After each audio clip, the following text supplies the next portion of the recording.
Hallelujah. Hallelujah. Hallelujah.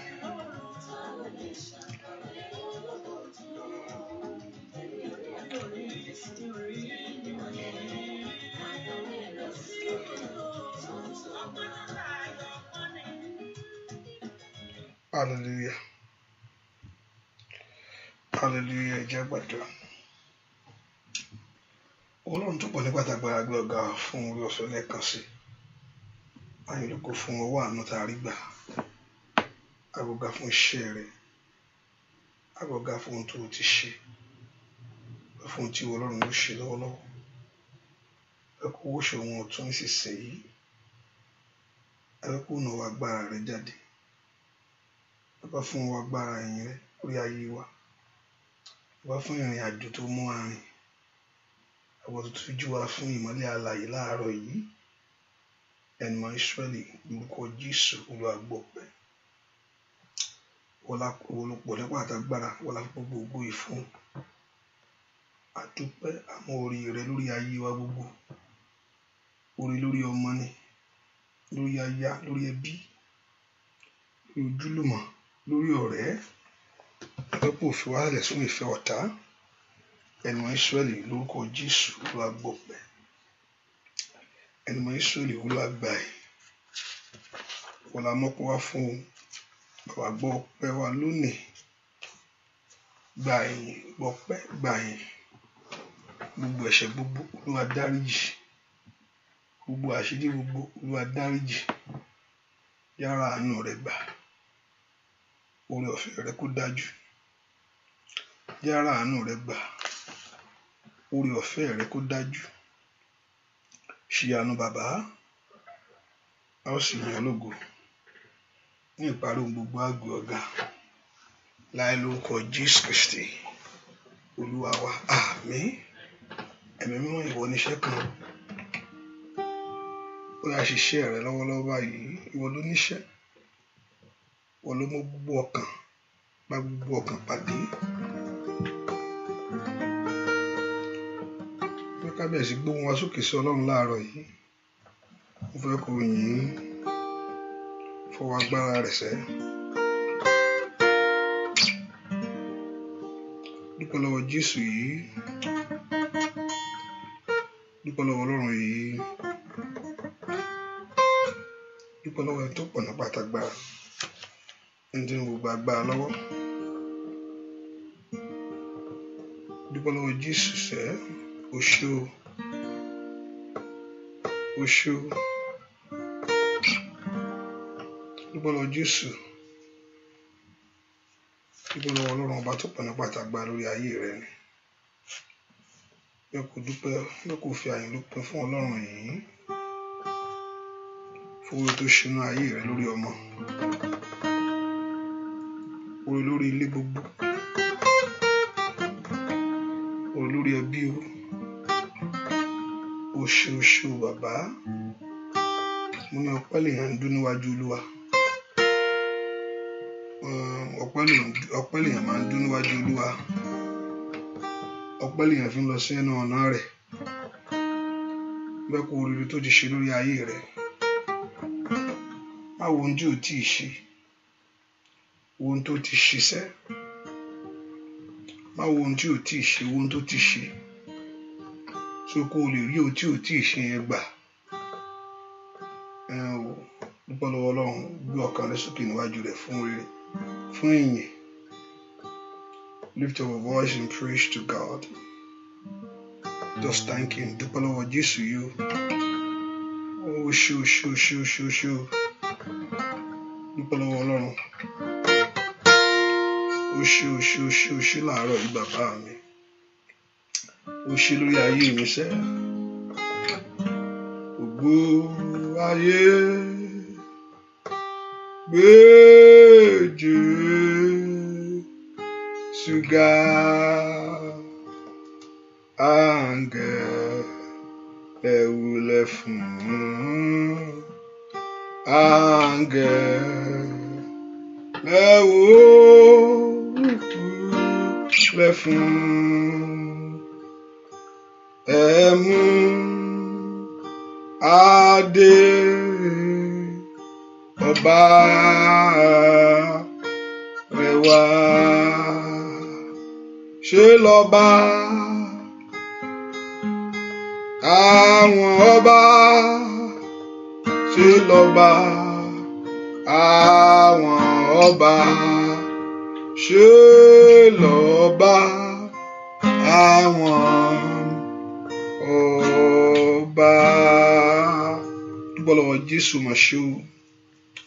Ẹ wólẹ̀ fọ́ba ológo jùlọ sẹ́.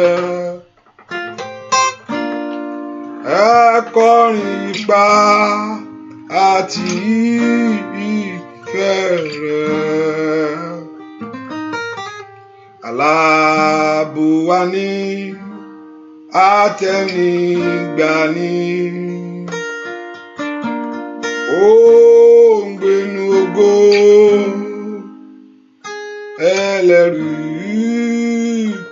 nìyí.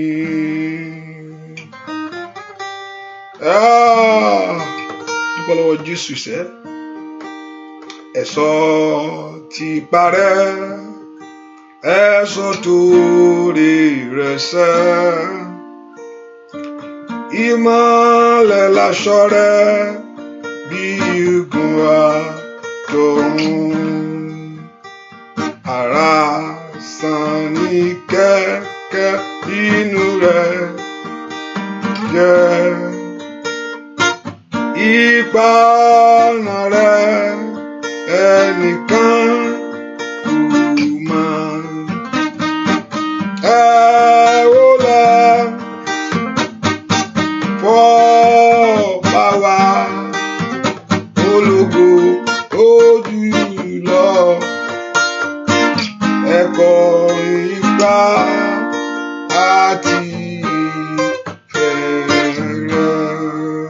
dúpẹ́ lọ́wọ́ Ọlọ́run fún dúpẹ́ lọ́wọ́ Jésù yìí o. Ṣé lọ́ba o lọ́ba o àwọn bá o óyá ṣé lọ́ba o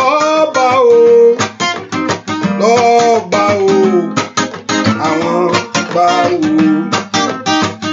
Mo ní ṣe lọ́ba o mo ní lọ́ba o àwọn óyá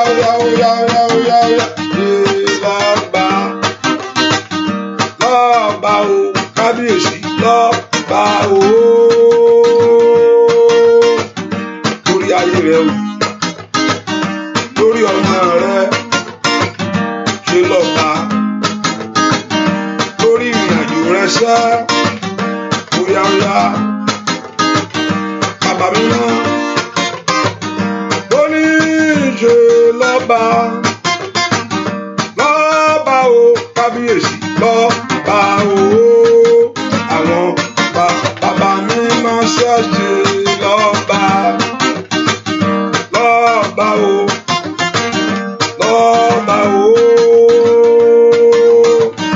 kábíyèsí kò ṣe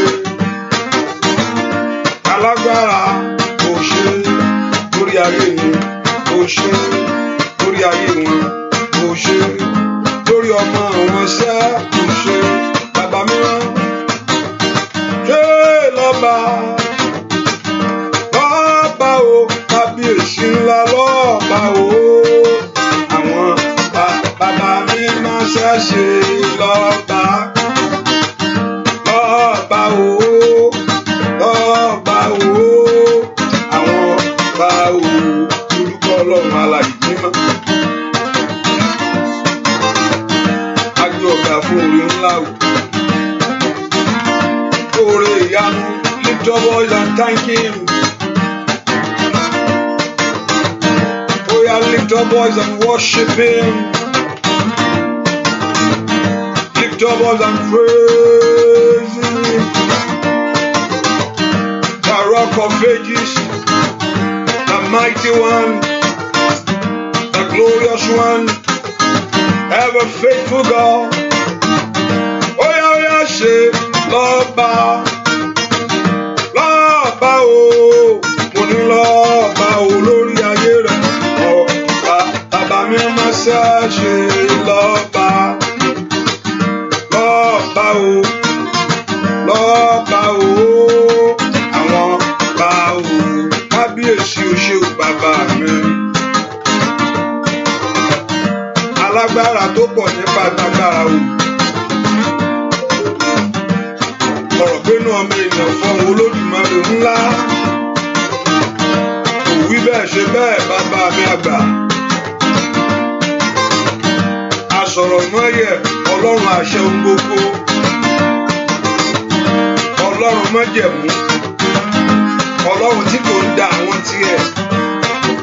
Alágbára lórí ohun gbogbo bàbá mímọ́. Kábíyèsí. Kábíyèsí ilẹ̀ o bàbá mi àgbà ṣẹ́. Kábíyèsí ilẹ̀ o bàbá. Ọba ńlá tó ṣòun ńlá. Kíkí tó sọ ayé lò. Kábíyèsí ilẹ̀ o bàbá mi àgbà ńlá. Kábíyèsí ilẹ̀ o bàbá. Kò tó bẹ̀ ojú bẹ́ẹ̀ lọ. Kábíyèsí ilẹ̀ o bàbá. Ìwọ lọ́lọ́run mi.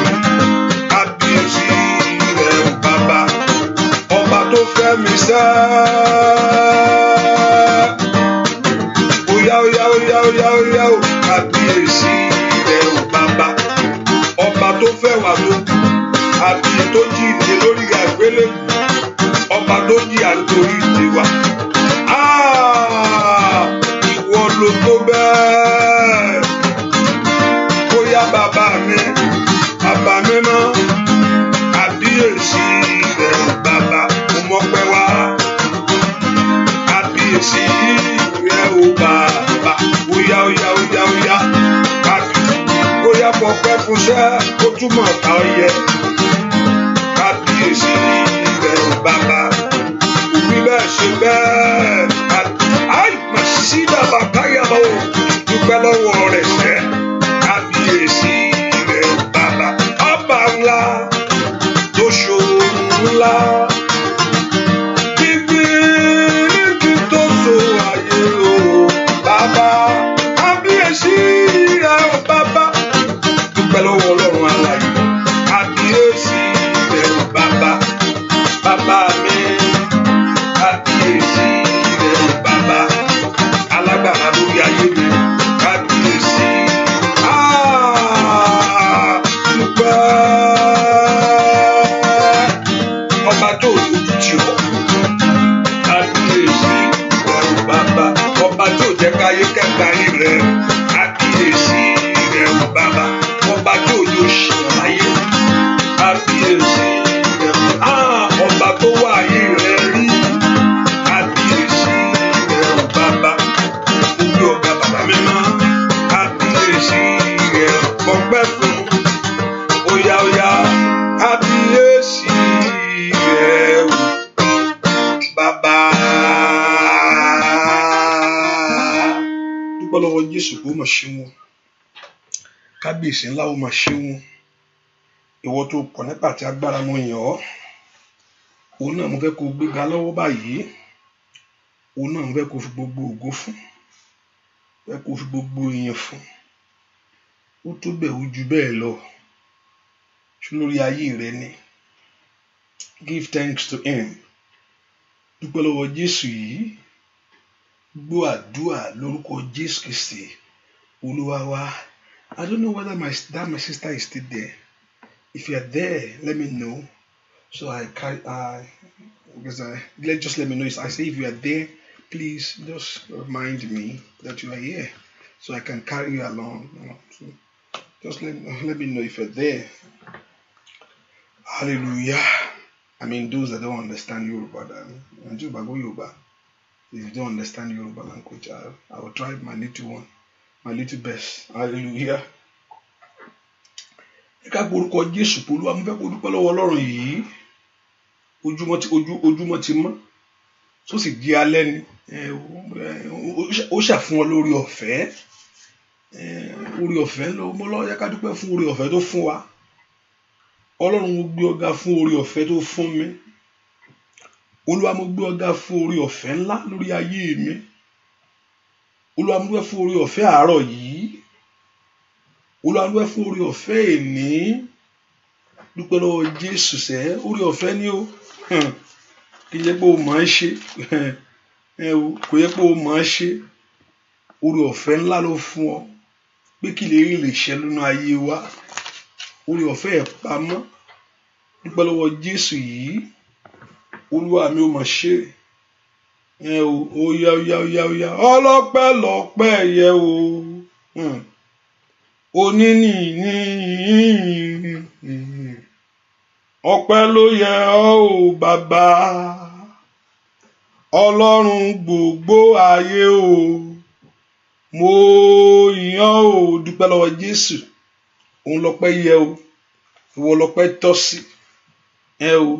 òun ní gbogbo èyàn yẹ lórí ayé rẹ. Dúpẹ́ lọ́wọ́ rẹ̀ mo fẹ́ kó dúpẹ́ ó sọ fún ta bá ń bọ̀ ó ní if you are coming to him you better come with thanksgiving in your heart.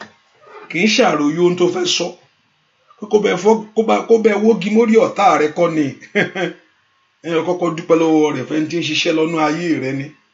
Dúpẹ́ mi tó bá dé Olúwa mo dúpẹ́ mi tó bá iṣẹ́ ayé mi dé wọ́n tó bá délé yìí mo mọ̀ pé wàá parí rẹ̀ tó bá lè bá dé bí ilé Olódùmarè torí òfẹ́ bá dájú fún mi kí n bá dé ilé yìí ó dìnnà kó parí rẹ̀. Olúwa mo dúpẹ́ fún iṣẹ́ tó ṣe mo dúpẹ́ fún sùúrù tó ní lórí ayé mi ó mà ní sùúrù Ọlọ́run mà ga lọ́pọ̀lọpọ̀ ó ní ó lọ́ra láti bínú. Olúwa mo dúpẹ́ fún sùúrù tó ní lórí mi ọ̀pọ̀lọpọ̀ ní gbogbo ìgbà ẹ̀ṣẹ̀ mi fẹ́ yà lẹ́yìn Olúwa mi ó ní ṣùgbọ́n mo ṣe lè gbàgbé rẹ̀ ọ̀pọ̀lọpọ̀ lọ́pọ̀ ẹ̀ṣẹ̀ wa yà lẹ́yìn Ọlọ́run. Jẹ́ ká sọ fún Ọlọ́run Olúwa mo dúpẹ́ fún orí ọ̀fẹ́ tó fún mi ìwọ tó lọ́ra láti bínú torí ìrìn àjò ayé mi kì í ṣe dára rẹ ní orí ọ̀fẹ́ lórí gbà. Jésù mà ṣeun, Jésù ṣeun lórí ayé mi ó ṣe. Mo yàn ọ́, gbọ́ àdúà lórúkọ Jésù Kristi Olúwa wa. Ẹ ká sọ fún Ọlọ́run, Ọlọ́run gbogbo ẹ̀ṣẹ̀ gbogbo Olúwa dáríjì láàárọ̀ yìí. Olúwa gbogbo ẹ̀ṣẹ̀ mi gbogbo, ẹni mọ Ísírẹ́lì dáríjì mi láàárọ̀ yìí.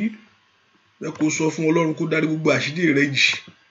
Olúwa gbogbo àṣírí mi gbogbo, gbogbo ẹ̀ṣẹ̀ mi gbogbo èyí tí ò ń jẹ́ rí oore ọ̀fẹ́ àtàánú rẹ, gbogbo ẹ̀ṣẹ̀ mi gbogbo èyí tí ò ń jẹ́ kí ọwọ́ rẹ kàn mí, gbogbo ẹ̀ṣẹ̀ gbogbo tí ò ń jẹ́ rí ìyanu. Mo fẹ́ rí nǹkan níwájú Ọlọ́run, mo fẹ́ rí agbára Ọlọ́run láàárọ̀ yìí ni. Gbogbo ẹ̀ṣẹ̀ mi gbogbo èyí tí ò ń jẹ́ kó farahàn lórí ayé mi, gbogbo ẹ̀ṣẹ̀ mi gbogbo èyí tí ò ń jẹ́ kó yọjú sí ọ̀rọ̀ mi, gbogbo ẹ̀ṣẹ̀ mi gbogbo èyí tí ò ń jẹ́ kí ilẹ̀kùn rere kó ṣí níwájú mi sẹ́ẹ̀. Ohun tó lè dí mi lọ́wọ́ níwájú ìwọ Ọlọ́run, ohun tó lè dí ire mi lọ́wọ́, gbogbo ẹ̀ṣẹ̀ mi gbogbo olùfisùn mi ní, ìwà mi ní, ìṣe mi ní, àìgbọ́ràn ní, àìtẹríba fún ìwọ Ọlọ́run. Ohunkóhun tó bá gbẹ́nu ayé mi èyí tí ò ń jẹ́ rí ọ, with everything that's in your life, ohunkóhun tó bá lè jẹ́, Olúwa dáríjì, Olúwa dáríjì orúkọ Jésù dáadáa. Olúwa dárí àṣírí gbogbo jì. All my sin, O God, forgive me all my sin. Ẹ má dárí ẹ̀ṣẹ̀ mi jì mí. Orúkọ Jésù kó dáríjì ọ́. Ọlọ́run ṣàánú fún mi ni. Dáríjì mi kó gbà mí lọ́wọ́ ẹ̀ṣẹ̀. Olúwa gbà mí lọ́wọ́ ẹran ara. Paul ó sọ ní ọ̀pọ̀lọpọ̀ ìgbà lòun fẹ́ ṣe ohun tó dáa. Ó ní ṣùgbọ́n ẹran ara yóò jẹ́. Ṣùgbọ́n Ọlọ́run gbà ó. Ó ní thank God that has delivered me from this flesh. Ẹ ká sọ kó náà kọ́lọ́run kọ́ba tó gba Paul lọ́wọ́ ẹran ara. Olúwa gbà mí lọ́wọ́ ẹran ara. Ẹran ara ni ìbínú, ẹran ni àdáríjì ọmọnìkejì, ẹran ni ìkùnsínú, ìfẹ́kúfẹ́ ọkàn, ẹran ara ni. Sọ fún Jésù, Olúwa gbà mí lọ́wọ́ ẹran ara. Olúwa gbà mí lọ́wọ́ ẹran ara. Ẹ pe orúkọ Jésù, Olúwa gbà mí lọ́wọ́ àṣìṣe mi. Sátánì ó mọ̀ pé ìbínú ni. Ó ti mọ̀ pé eléyìí kò lè, ìbínú yáyáyá ni. Tí ìbínú bá dé báyìí kò lè kọ̀ǹtó ara rẹ̀ mọ́. Olúwa gbà mí lọ́wọ́ ẹran ara. Olúwa gbà mí lọ́wọ́ ẹ̀ṣẹ̀ mi. Sọ fún Jésù sẹ́, Ọlọ́run kó gbọ́ ọ mọ tiẹ̀. Olúwa gbà mí lọ́wọ́ ẹ̀ṣẹ̀ mi. Olúwa, Sátánì ò ní fi nǹkan mí ìjàyàn ju ẹ̀ṣẹ̀ yẹn lọ. Ẹ pé ibi ohunkóhun tó bá lè jẹ́, òun náà ni yóò máa lò ń gbogbo ìgbà. Ó ti mọ̀ pé that's your weak point. Ṣé kókó sọ ẹ́ dá lágbára. Olúwa gbà mí lọ́wọ́ ẹ̀ṣẹ̀ mi. Àní kí ni ẹ̀ṣẹ̀ ń ṣe níwájú Ọlọ́run? Ó ní ọwọ́ Ọlọ́run kò kúrú. Ó ní bẹ́ẹ̀ ni etí rẹ̀ ò sì wúwo. Ohun tí ẹ̀ṣẹ̀ ń ṣe ni pé kò ní jẹ́ kí ìyanu wá kánkán, kò ní jẹ́ kí èèyàn rí agbára Ọlọ́run yìí. Ó máa ń sọ Ọlọ́run di òpùrọ́ ni. Ẹ ká sọ fún Jésù sẹ́, Olúwa gbà mí lọ́wọ́ ẹ̀ṣẹ̀ mi, gbogbo ẹ̀ṣẹ̀ mi gbogbo. Ó yá ẹ̀mí ìrònúpìwàdà kó wọnú ọkàn mi lọ. Ẹ pe orúkọ Jésù bí tẹ wá sẹ́, ẹ̀mí tí ń ronúpìwàdà, turning away from it. Kò yẹ kó Olúwa dáríjì wá ní kankan. Ẹ̀mí tí ń ronúpìwàdà, they are a change of heart, a change of heart, ẹ̀mí tí ń ronúpìwàdà. Agbára tí ń ronúpìwàdà, kọ́lọ́run kó yọ̀ǹda fún ọ lọ́wọ́lọ́. Bẹ̀ lọ́lọ́run kó fún olórí ọ̀fẹ́ kó dájú fún mi. Orúkọ Jésù mi tó wà, orí ọ̀fẹ́ kó dájú. Ó máa ṣàtàlábáyábá, orí ọ̀fẹ́ kó dájú fún ọ. Ó yá ro tẹ̀jẹ̀ rẹ, alágbára. Ó tẹ̀jẹ̀ rẹ, oní Jésù mi o. Bàbá mi má gbà mí lọ́wọ́ ogun èṣù. Tẹ̀jẹ̀ rẹ ní kí o rò. Tó bá ro ìwà tiẹ̀ kò ní ṣe o. Tó bá ro ìwà tèmi kò ní ṣe nádà. Tó bá ro ohunkóhun, tó bá ro tiwa kò ní ṣe nǹkan kan o. Torí o pé ro tẹ̀jẹ̀ rẹ, alágbára. Ro tẹ̀jẹ̀ rẹ, oní Jésù mi o. mi má gbà mí lọ́wọ́ ogun èṣù tẹ̀jẹ̀ rẹ̀ ní kí o rò kó rò lórí ọmọ rẹ kò gbúdọ̀ ẹ̀jẹ̀ rẹ̀ lórí ayé rẹ̀ kò gbúdọ̀ jà sásán. Ọlọ́run ẹ̀jẹ̀ lórí mi ò gbúdọ̀ bò asán kò gbúdọ̀ jà sásán o ṣáà ní ìdílé ọmọ Ọlọ́run ṣe farahàn iṣẹ́ èṣù bàjẹ́ iṣẹ́ àmúbọ̀ àtàṣe tí kò dòfo lórí ayé rẹ̀ to destroy every work of Satan in your life, every evil works in your life.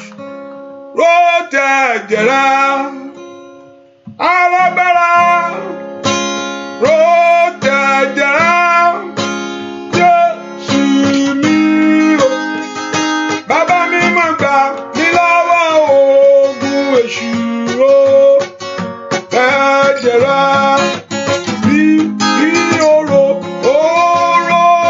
tẹ̀jẹ̀ rẹ̀ alágbára ró tẹ̀jẹ̀ rẹ̀ Jésù mi o bàbá mi má gbà mí lọ́wọ́ ogun èṣù tẹ̀jẹ̀ rẹ̀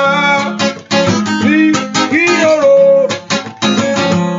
tẹ̀jẹ̀ rẹ̀ alágbára márùn tí ìran mi ró tẹ̀jẹ̀ rẹ̀ Jésù mi o bàbá mi má gbà mí lọ́wọ́ ogun èṣù sá tọmọtọmọ ní kí o rò óyá ró tẹ̀jẹ̀ rẹ̀ alágbára ró tẹ̀jẹ̀ rẹ̀ Jésù mi o bàbá mi má gbà mí lọ́wọ́ ogun èṣù ogun àmúbọ̀ ẹ̀jẹ̀ rẹ̀ ní kí o rò óyá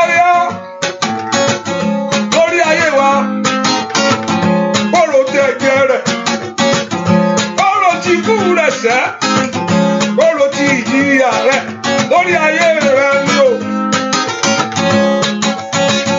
ró tẹ̀jẹ̀ rẹ̀ alágbára ró tẹ̀jẹ̀ rẹ̀ Jésù mi o bàbá mi má gbà mí lọ́wọ́ ogun èṣù sá ẹ̀jẹ̀ rẹ̀ ní kí o rò óyá tẹ̀jẹ̀ rẹ̀ bàbá mi ò bá wí fún sẹ́ tẹ̀jẹ̀ rẹ̀ nínú àdúrà yìí tẹ̀jẹ̀ rẹ̀ o ní kí o rò óyá tẹ̀jẹ̀ rẹ̀ ní kí o rò lórí ayé wa o tẹ̀jẹ̀ rẹ̀ ní kó má ro gbóhùn onídẹ̀ẹ́jẹ̀ rẹ̀ ní kí o rò tẹ̀jẹ̀ bàbá mi má ní kí lórí ayé mi o tẹ̀jẹ̀ rẹ̀ ní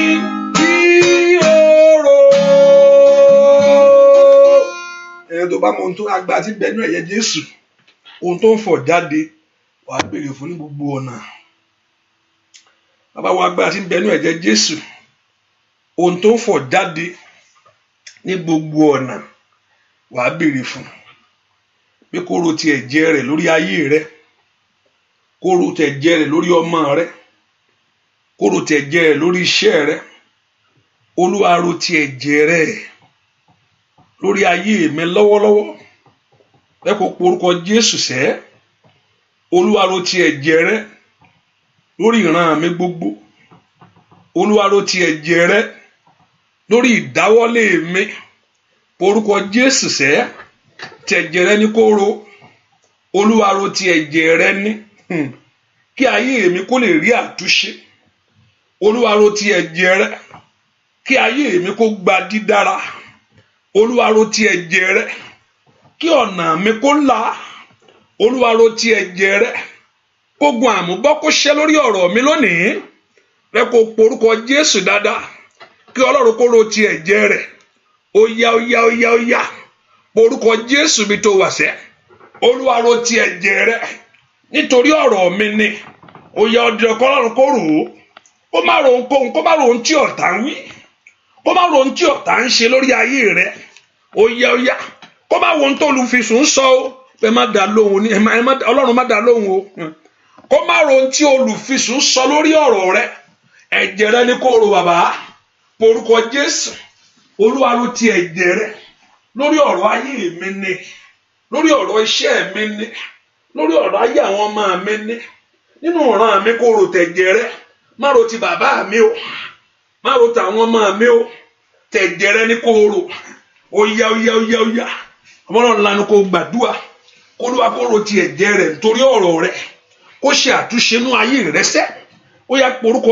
Jésù dáadáa Olúwa ro ti ẹ̀jẹ̀ rẹ lórí ayé mi ní kó ro ó nú ayé àwọn ọmọ mi ní kó ro ó lórí iṣẹ́ mi ní kó ro ó lórí ìdáwọ́lé mi ní kó ro ó yá ọmọlọ́run lanu àní kó porúkọ Jésù mo ní tó bá ro tiẹ̀ kò ní ṣe ohunkóhun wọn náà mọ tó ń ṣe porúkọ Jésù dáadáa mi tó wà sẹ́ Olúwa ro ti ẹ̀jẹ̀ rẹ nítorí ayé mi bàbá Olúwa ro ó lórí iṣẹ́ mi ro ó lanu kó gbàdúrà lórúkọ Jésù Olúwa ro ti ẹ̀jẹ̀ rẹ nítorí ayé mi ní sọ fún Jésù lọ́wọ́ kó ro ti ẹ̀jẹ̀ rẹ kí àánú kó dájú fún ọ Olúwa ro ti ẹ̀jẹ̀ rẹ ó yá kó ṣe mí lóore lánàá ọdún yìí Olúwa ro ti ẹ̀jẹ̀ rẹ kó lànà àbáyọ kò mí Olúwa ro ti ẹ̀jẹ̀ rẹ kí ìyanu ayé mi kó bẹ̀rẹ̀ kó wá gbá kó kàn mí kí ọwọ́ ògo kó dì lórí ayé mi ní ẹ porúkọ Jésù ẹni tó pọ̀ ní pàtàgbára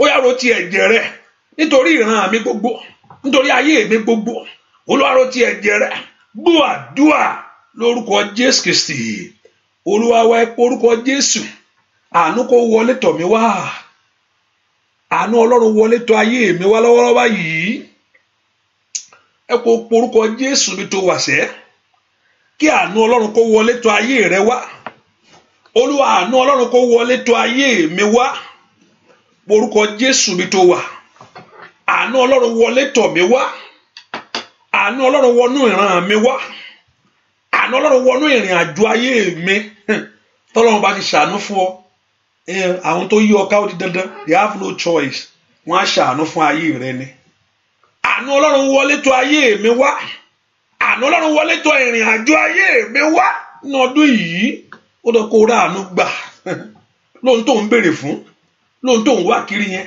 ó dọ̀ kó rí àánú ńlá yẹn gbà porúkọ Jésù mi tó wà sẹ́ àánú Ọlọ́run ó yá wọlé tọ̀ ayé mi wá àánú Ọlọ́run wọlé tọ̀ ìrìn àjò ayé mi wá àánú Ọlọ́run wọlé tọ̀ ayé àwọn ọmọ mi ní bẹ́ẹ̀ kó lanu kó sọ fún Jésù àánú ńlá wọlé tọ̀ ayé mi wá lórí ọmọ mi gbogbo lórí ìdáwọ́lé mi gbogbo lórí ìrìn àjò mi gbogbo àánú Ọlọ́run wọlé tọ̀ mí wá ó yá porúkọ Jésù mi tó wà sẹ́ ó di dandan ni ó lọ kí àánú Ọlọ́run kó wọlé tọ̀ ayé rẹ wá ó yẹ kó wọlé tọ̀ ìrìn àjò rẹ wá kó wá mọ̀ ẹ́ ṣe àánú Ọlọ́run kó wọlé tọ̀ àwa kó rí tiẹ̀ bí láyé ẹ porúkọ Jésù ó ní kò ṣe ń tó róhun kó ń gbà bí kò ṣe pé Ọlọ́run ló mú lé lọ́wọ́ ó bá béèrè fún Ọlọ́run lọ́wọ́ ó bá béèrè lọ́wọ́ rẹ̀ pé kí àánú Ọlọ́run kó wọlé tọ̀ ìrìn àjò rẹ kó wọlé tọ̀ ayé rẹ kó wọlé tọ̀ ìdáwọ́lé rẹ gbogbo porúkọ Jésù bí tó wà sẹ́ àánú Ọlọ́run ó yá wọlé tọ̀ mí wá ó yá kí n ṣàṣeyọrí láyé ó yá kí n lè gbóhùn rere ṣe kí n lè dáhùn rere ní orúkọ Jésù kí ayé àwọn ọmọ mi kó gba dídára lánàá kó gbàdúrà porúkọ Jésù sẹ́ ó yá kí àánú Ọlọ́run mo ní kó wọlé tọ̀ wá ó wọnú ayé ẹbí Ódódómù ó yí ayé rẹ̀ padà gbọ́ àdúà lórúkọ Jésù Kristi Olúwa wa Úsà nǹkan mi ló wọlé tọ̀ ṣùgbọ́n ẹbí Ódódómù àánú Ọlọ́run wọnú ilé rẹ̀ lọ ìjẹ́ pé oṣù mẹ́ta ni nǹkan Ọlọ́run ẹ̀ńtọ́ rò pé kó yẹ kó kú ni o nígbà tí Dáfídì pé ta ló di next person tó lè kú o ta ló yẹ kó tún kú báyìí bí Úsà yìí o ó ní ohun tí mẹ́ni tí ó kù ohun tí mẹ́ni tí ó kù ẹ má wọrí ó yẹ ẹ lọ gbé sílé ebi Ódódómù ilé rẹ̀ ní ká gbé kinní yẹn sí very soon á gbọ́ pé yóò kù ṣùgbọ́n ọ̀tọ̀ nìkan tó wọlé tọ̀ wá àánú ló wọlé tọ́lé rẹ̀ wá ọba náà bá ròyìn fọba pé ẹni tó rò pé yóò kú yẹn o nǹkan mọ̀ ti dé o ẹni tó rò pé yóò kú yẹn o nǹkan mọ̀ ti dé o ayé rẹ̀ mọ̀ ti yí padà ilé rẹ̀ mọ̀ ti gba dídára torí pé àánú Ọlọ́run ló wọlé tọ̀ wá ọ̀pọ̀lọpọ̀ nǹkan míì ló ti wọlé tọ̀ ẹlòmíì wá mo ní kó o béèrè pé kí àánú Ọlọ́run kó wọlé tọ̀ iṣẹ́ rẹ wá kí iṣẹ́ rẹ kó dàgbà kó jẹ́ iṣẹ́ kó má jẹ́ ìṣẹ́ kó jẹ́ṣẹ́ mọ́ ọ lọ́wọ́ kó má jẹ́ ìṣẹ́ kí kó má jí láàárọ̀ nọ́mbà lẹ́lòmíì rí ṣùgbọ́n kò rí nǹkan rẹ̀ just figure ni oye tí mo gbà lóṣù ire èyí tí ń gbà lóṣù yẹn rí ìyókù kò rí nǹkan mímọ́ jù yẹn lọ sọ pé Jésù sẹ́ àánú Ọlọ́run ó yá wọlé tọ̀ ìrìn àjò mi lórílẹ̀‐èdè yìí àánú Ọlọ́run wọlé tọ̀ ayé mi wá mọ̀ sí dàbàwù kàtàlẹ̀ bòkó pàràdà kàpá borúkọ Jésù dáadáa láàrin àwọn ọmọ ìyá mi gbogbo Olúwa jẹ́ kí àánú rẹ kó wọlé tọ̀ mí wá ó wọnú Dáfídì lọ gbàtí gbogbo online every one of them up they line them up pé ilé ẹ̀kọ́ àwọn oṣù àṣẹ ìtúlẹ̀ lómi ìmọ̀ ni ó ní nǹkan kù inú gbó ló wà àánú Ọlọ́run wá rí ibi tó wà wá ó yá ní jókòó àbìgbà tó bá dé àánú ló wọlé tọ̀ ayé rẹ lọ tó mú àwọn yòókù dúró dé kò sẹ́ni tó jókòó ń bí o àfìgbà tí ẹni yẹn àánú ni ẹ porúkọ Jésù mi tó wà sẹ́ ó yá àánú Ọlọ́run wọ ìrìn àjò ayé mi wá àánú Ọlọ́run àánú ni àwọn tó ń rí ṣe kí n lá rí ṣe ó mọ̀ jù wọ́n lọ àwọn tó ń bí ṣé wọn náà ò lè bí ní mọ̀kálí àwọn kàfáàrù ṣáìdà borúkọ Jésù àkókò rẹ̀ mi tó àánú Ọlọ́run wọlé tọ̀ ayé mi wá lọ́dọọdún yìí lórílẹ̀‐èdè yìí àánú wọlé tọ̀ mí wá àwọn Ọlọ́run lánàá kó gbàdúrà kí àánú Ọlọ́run kó wọlé tọ̀ ayé rẹ wá kí àánú Ọlọ́run kó wọlé tọ̀ ìrìn àjò rẹ wá kí àánú Ọlọ́run kó wọlé tọ̀ ayé ọmọ rẹ wá ẹ porúkọ Jésù àánú Ọlọ́run wọlé tọ̀ ayé mi wá àánú Ọlọ́run wọlé tọ̀ mí wá kí àṣeyọrí kó dé ẹ porúkọ Jésù àánú Ọlọ́run wọlé tọ̀ ayé àwọn ọmọ mi wá ò bá béèrè fún ni pé kí àánú Ọlọ́run kó wọlé tọ̀ ayé rẹ kí àánú Ọlọ́run kó wọlé tọ̀ ìrìn àjò rẹ kí àánú Ọlọ́run kó wọlé tọ̀ ayé ọmọ rẹ porúkọ Jésù dáadáa Olúwa jẹ́ kí àánú rẹ kó wọlé tọ̀ ayé mi wá gbàdúrà lórúkọ Jésù Kristi Olúwa wá ẹ porúkọ Jésù gbogbo àlejò tó ti wọlé wá o èyí tó wà jẹ́ kí oore wọ kó jẹ́ kí oore dúró gbogbo táyé ti pè sínú ayé rẹ gbogbo táyé ti fi ṣọ́ ìrìn àjò ayé rẹ èyí tí ń fẹ́ rí rẹ dànù mo ní Ọlọ́run òróró báwo lọ́lọ́run ṣe fẹ́ rorò kí ló fẹ́ fowó ṣe kì í náwó kì í sì ń gbélé ìwọlá kí ló wá fẹ́ kí ló wá ṣẹlẹ̀ tọ́lọ́run wà lè fún ọ kó o jó nílé láyé kí ló dé ṣé pé kí ló àti tó fẹ́ kò ń wọ mọ́tò gbogbo yẹn ó ṣe kó o lè gbádùn ni kó o lè kó mọ́ kí bàtà má jẹ kúmbà kó má di àṣù ẹ̀yù gọ̀dù kí bàtà rẹ má dì bẹ́ẹ̀ ni kẹnu má papò lọ tó kí hàn lè rí ohun rere kíákíá gbogbo ohun tó ṣe yẹn so for you to enjoy it is for us to enjoy it Ọlọ́run fún àwọn kan ní mọ̀ pé lọ ṣe kíní kí àwọn yẹn lè gbádùn ẹ̀ God himself is the one that told Moses how to build the ark and he gave the instruction and he gave them how to do it òun ló instruct wọn build it at this length at this length at this length tọ́lọ́n bá lè ṣe yẹn mélòó ohun tó wá ń sọ fáwọn èèyàn pé kó ṣe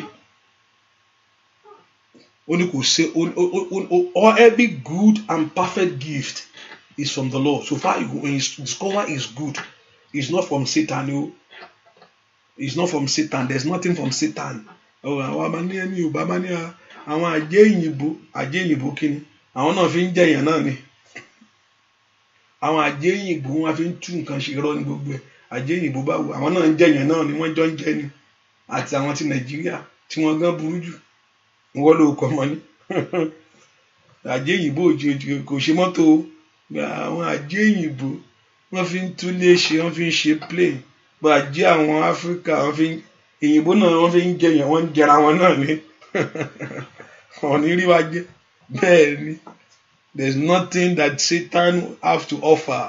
tó bá rí mọ́tò tó dá Ọlọ́run ló ṣe tó bá rí ilé tó dá tọkọ Ọlọ́run ló fún ọlọ́gbọ́n bẹ́ẹ̀ ni kò sí every good gift, every perfect gift and good gift is from God, not from Satan at all.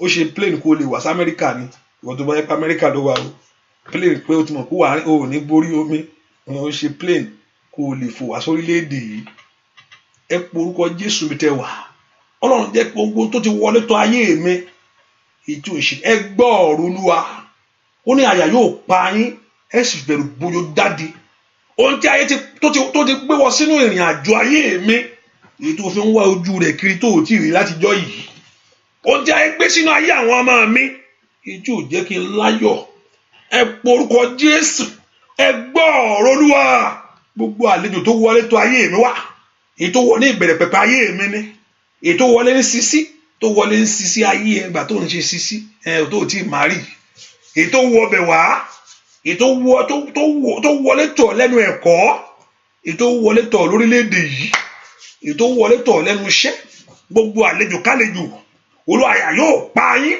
ó sì fẹ̀rù jáde nínú kọ̀lọ̀fín gbogbo àlejò kálejò èyí tó wọlé tọ̀ ayé mi wá ẹ gbọ́ ọ̀rọ̀ Olúwa ó yá lórúkọ Jésù ó ní ẹ fi ìbẹ̀rù bójó ẹ ó sì jáde àyà kó pa yín lọ́wọ́ ìbẹ̀rù bójó kó mú yín ó yẹ jáde ẹ fi ayé mi lẹ̀ ó yẹ porúkọ Jésù ripatoria abaku ṣàtàyàbọ̀ ó yẹ porúkọ gbogbo àlejò ètò wọnú iṣẹ́ rẹ wá lójijì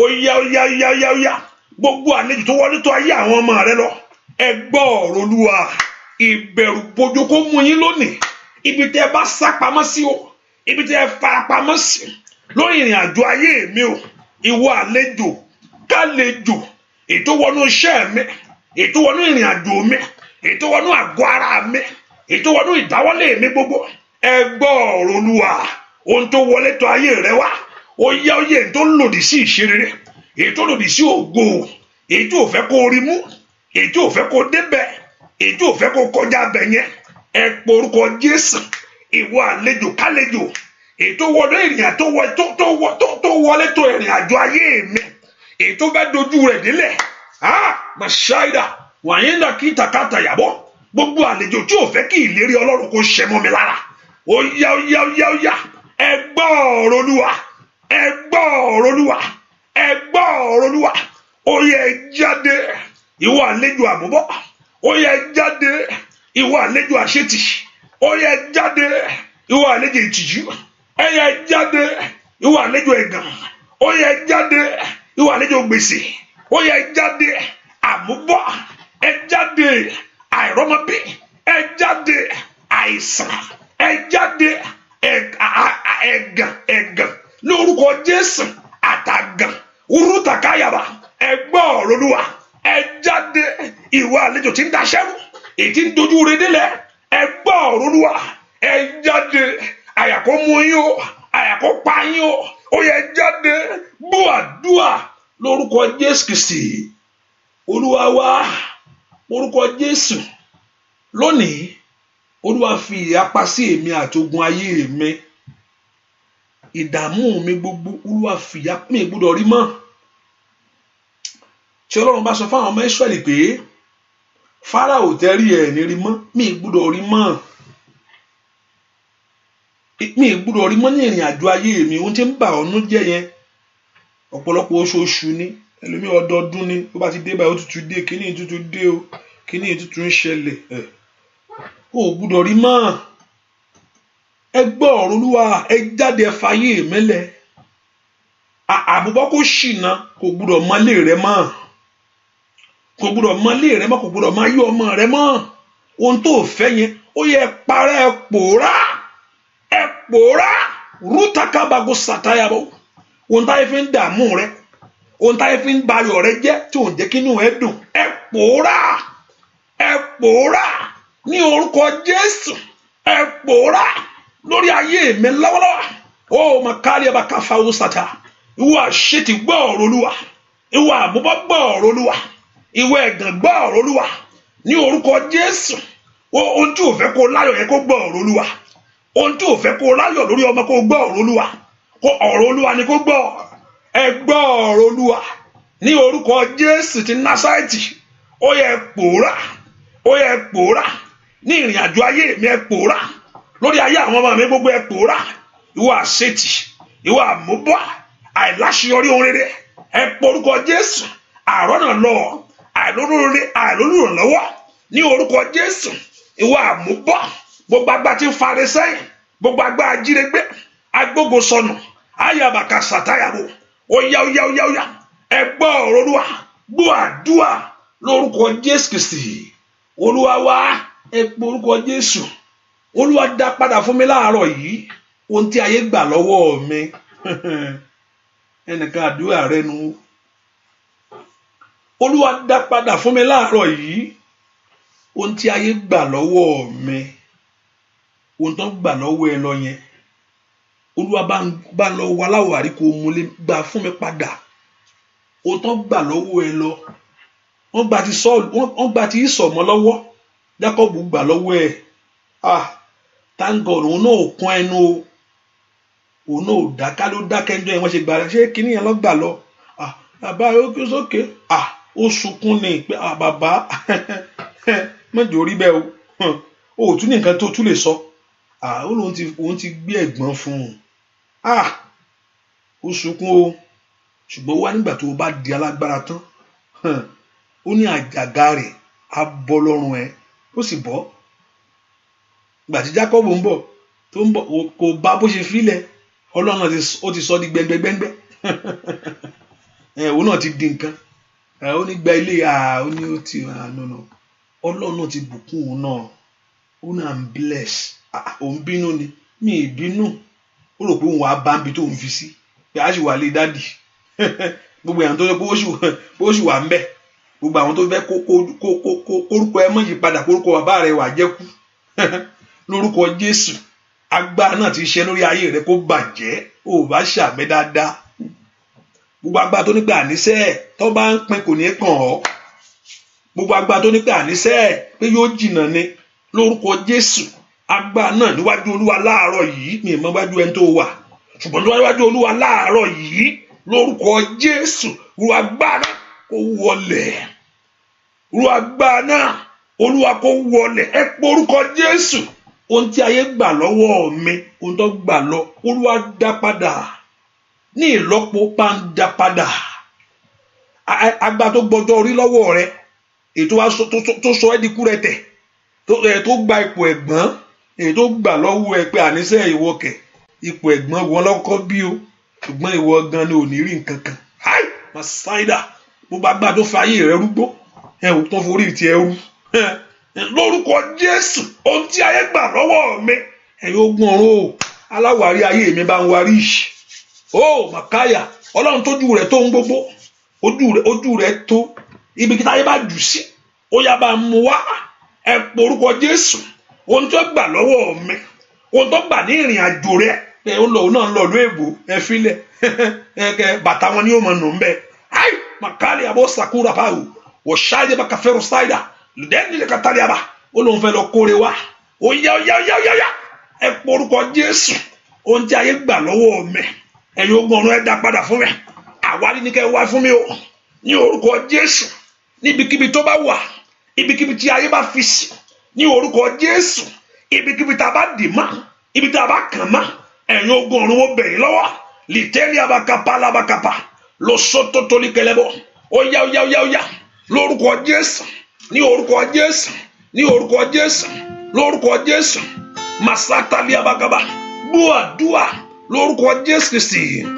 Olúwa wa, Olúwa, mo rán ọ níṣẹ́. Olúwa, mo bá ọ sọ̀rọ̀. Bàráyé fẹ́ bàráyé kọ̀, gbére ayé mi jáde. Olúwa, mo rán ọ níṣẹ́. Ó yá. Olúwa, bàbá, mo bá ọ sọ̀rọ̀. Bàráyé fẹ́ bàráyé kọ̀, gbére ayé mi jáde. Ìṣẹ́wú mọ́. Gbogbo ipò ẹ̀yìn láyé, wá ipò àmúbọ́ lórí ayé mi o tọmọtọmọ. Mo ní Olúwa mo rán ọ níṣẹ́, Olúwa mo bá ọ sọ̀rọ̀, bóyá ó fàráyé bẹ́ fàráyé lérí ayé mi jáde ó yá.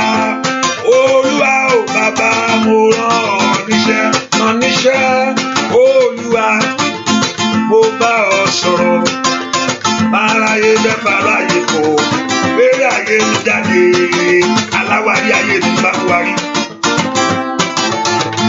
Ìyá ayé mi ni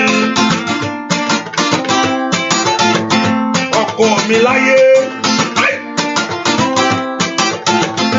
ọmọ rẹ Ọlọ́run kò wárí fún ọ, gbogbo èdè kó bọ́ wárí sá, ayayayayayayaya àṣàkà ó fò owó èrè ayé rẹ kọjá. Mo ní kó fi àárọ̀ yìí kó ṣe tiẹ̀ fún ọ láyé, kó ṣàánú fún ayé rẹ ni o. Ó mú ọwọ́ ogun dúró, ọwọ́ ìyà ó tán lórí ayé rẹ tìrantìran. Àṣìdàbà bàbá Olúwa o mo rán ọ níṣẹ́, bàbá Olúwa bàbá mo bá ọ sọ̀rọ̀ lórí ayé mi o, báráyé fẹ́ báráyé lérí ayé ìwọ ni mo fọ̀rọ̀ lọ. Olúwa óyá mo rán ọ níṣẹ́, mo bá gbàdúrà Olúwa mo bá ọ sọ̀rọ̀, kó lè ṣògùn mọ́ bẹ́ẹ̀ lérí ayé mi jáde, ọ̀rọ̀ rẹ kó lè bọ́ ṣe. Mo ní ò bá wí tiẹ̀ fún Olódùmarè tó dá ọ sáyé, ò bá wí tiẹ̀ lórí ọmọ rẹ, bàbá mi, ò bá sọ tiẹ̀ fún lórí iṣẹ́ rẹ ni, kò sí dàbàkúdàbà, ó láwọn tó tọ̀ wá ojú kì yóò tì wọ́n. Ó ní akẹ́pẹ́ mi òun sì dá yín lóhùn, ó lóhùn ó fún wọn lágbára ràn ọ́ lórí ayé rẹ o. Ọwọ́ rẹ kò kúrú, Olódùmarè ńlá, bẹ́ẹ̀ ni etí rẹ ò ṣubú láyé, nítorí ọ̀rọ̀ mi sẹ́. Olúwa mo rán ọ níṣẹ́ kíákíá, Olúwa mo bá ọ sọ̀rọ̀ lórí ayé mi, aráyé fẹ́ báráyé lérí apá mi gbé jáde. Mo rán ọ níṣẹ́ oníṣòwò jẹjẹ, Olúwa mo bá ọ̀rọ̀, bàbá báráyé fẹ́ báráyé lérí ayé mi jáde. Mo ní ẹnìkan oníṣòwò jẹjẹ, àìmọ̀ kúrò àbàkàtà yàrá, oníṣòwò jẹjẹ láyé, oníṣì jẹ́. Bàbá mo ní Olúwa mo rán ọ níṣẹ́ nínú ilé mi ni, Olúwa mo bá ọ sọ̀rọ̀ àkókò báráyé fẹ́ báráyé kọ̀ lérí ayé mi jáde ó yá.